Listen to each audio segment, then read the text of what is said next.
അവിഘ്നമസ്തു നക്ഷത്രജാലത്തിലേക്ക് എവരെയും സ്വാഗതം ചെയ്യുന്നു. ഇന്ന് അനിഴ നക്ഷത്രത്തെക്കുറിച്ചാണ് പറയുന്നത്. അതിന് മുന്നേ ഒരു കാര്യം പറഞ്ഞുകൊള്ളട്ടെ. നിങ്ങൾ ആദ്യമായിട്ടാണ് ചാനൽ കാണുന്നതെങ്കിലും സബ്സ്ക്രൈബ് ചെയ്യാത്തവരുണ്ടെങ്കിലും ഒന്ന് സബ്സ്ക്രൈബ് ചെയ്യുക. പുതിയ വീഡിയോയൊക്കെ പെട്ടെന്ന് ലഭിക്കുന്നതിന് വേണ്ടിയാണ്. അതിൽ തൊടുമ്പോൾ 3 ഓപ്ഷൻ വരും. അതിൽ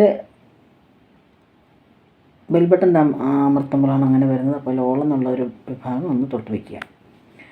നിസ്സാര കാര്യങ്ങളെ ചൊല്ലി പിണങ്ങുന്ന ഒരു സ്വഭാവ രീതി നിങ്ങൾക്കുണ്ടെങ്കിൽ അതൊന്ന് മാറ്റിയെടുക്കുക, നിയന്ത്രിക്കാൻ നോക്കുക. അതല്ലെങ്കിൽ പലരുമായും ശത്രുതരാകേണ്ട ഒരു അവസ്ഥയാണ് ഈ 2025 കാണുന്നത്.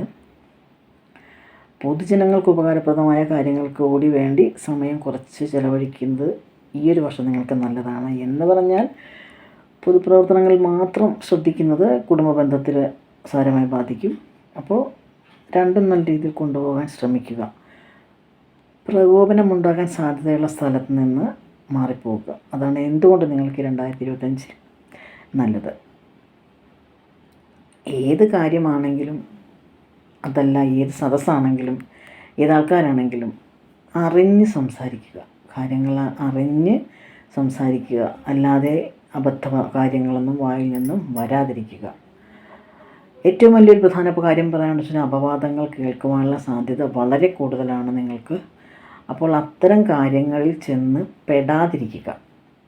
അതായത് അപവാദങ്ങൾ കേൾക്കുമെന്ന് നമുക്ക് മനസ്സിലായാൽ അങ്ങനെയുള്ള ആ ഒരു സിറ്റുവേഷൻ നമ്മൾ ഒഴിവാക്കുന്നത് തന്നെയാണ് എന്തുകൊണ്ടും നല്ലത്. മാത്രമല്ല സാമ്പത്തികമായിട്ടുള്ള ഇടപാടുകൾ കരുതലോടെയും ഏത് കാര്യമാണെങ്കിലും സുതാര്യതയോടെയും ചെയ്യുക. സാമ്പത്തിക കാര്യങ്ങൾ കരുതലോടെ ചെയ്യുക. മറ്റേത് കാര്യമാണെങ്കിലും അത് സുതാര്യതയോടുകൂടി ചെയ്യുക. ഇത് നിങ്ങൾക്ക് നേട്ടം തന്നെ ഉണ്ടാക്കും ഈ 2025. ചെറിയ കാര്യങ്ങൾക്ക് പിണങ്ങുന്ന ഒരു ശീലം ഉണ്ടെങ്കിൽ അത് ഒഴിവാക്കുന്നത് തന്നെയാണ് ഏറ്റവും നല്ലത്. തെളിവില്ലാത്ത കാര്യങ്ങളെപ്പറ്റി ചിന്തിച്ച് മനസ്സ് വെറുതെ ആവശ്യമില്ലാത്ത കാര്യങ്ങൾ നമ്മളൊന്നും കണ്ടിട്ടില്ല, നമുക്കറിയില്ല, അവർ പറഞ്ഞു ഇവർ പറഞ്ഞു, അല്ലെങ്കിൽ തെളിവൊന്നുമില്ലാതെ നമ്മൾ ചിന്തിച്ച് മനസ്സ് വിഷമിപ്പിക്കാതിരിക്കുക. പെട്ടെന്ന് ദേഷ്യം വരുന്ന സ്വഭാവ രീതി നിങ്ങൾക്കുണ്ടാകാം. അതും കൂടി ഒന്ന് മാറ്റി എടുക്കുക. ദുരഭിമാനമൊക്കെ ഒന്ന് മാറ്റിയെടുത്താൽ എന്തുകൊണ്ടും ഈ 2025 നിങ്ങൾക്ക് നല്ലതാണ്. അപ്പോൾ ഈ പറഞ്ഞിട്ടുള്ള കാര്യങ്ങളൊക്കെ ഒന്ന് ശ്രദ്ധിക്കുക. കാര്യമറിയാതെ സംസാരിക്കാതിരിക്കുക. അപവാദങ്ങൾ കേൾക്കുന്ന സ്ഥലങ്ങളിലേക്ക് നമ്മൾ അതിൽ നിന്ന് മാറിപ്പോവുക. ദുരഭിമാനമൊക്കെ ഒന്ന് മാറ്റുക. പെട്ടെന്നുള്ള ദേഷ്യമൊക്കെ ഒന്ന് മാറ്റുക.